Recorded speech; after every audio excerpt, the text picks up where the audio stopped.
हमारे इतिहास, संस्कृति और महाकाव्यों में सभी प्रकार की भावनाएं और जीवन के सबक हैं। इन सब से हम सीख ले सकते हैं और अपने जीवन में लागू कर सकते हैं। मैंने रामायण में घटित सभी भावनाओं को महसूस करने और जीवन के पाठों को सीखने और दोहराने के लिए रामायण की एक स्केचबुक तैयार की है।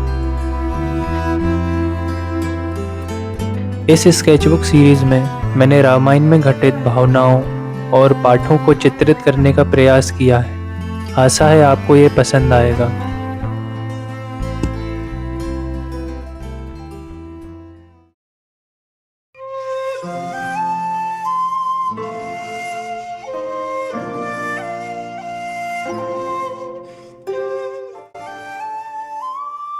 रामायण की कथा इंसान के दिल में इस विश्वास को मजबूत करती है कि जब कभी जुल्म की ताकतें मानवता और इंसानियत पर हावी हो जाती हैं तो उस वक्त दुनिया में कोई ऐसी ताकत इंसान के रूप में आती है जो जुल्म की ताकत का मुकाबला अपनी सच्चाई, आत्मविश्वास और प्यार की भावना से करता है।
रामायण की कथा इस बात पर आधारित है जब अत्याचारी शक्तियाँ रावण के रूप में प्रकट होती हैं जो धरती को अपने अत्याचार से रौंदता चला जा रहा है। उस समय धरती, ऋषि और देवतागण भगवान विष्णु के पास जाते हैं और भगवान विष्णु धरती, ऋषि और देवतागण की पुकार से द्रवित होकर उनकी सहायता का वचन देते हैं।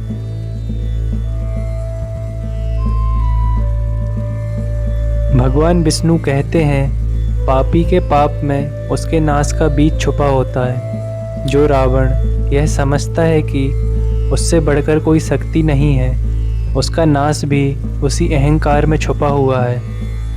उस अहंकार के कारण उसने वरदान मांगते समय मनुष्य और बानर के हाथों मरने का वरदान नहीं मांगा था।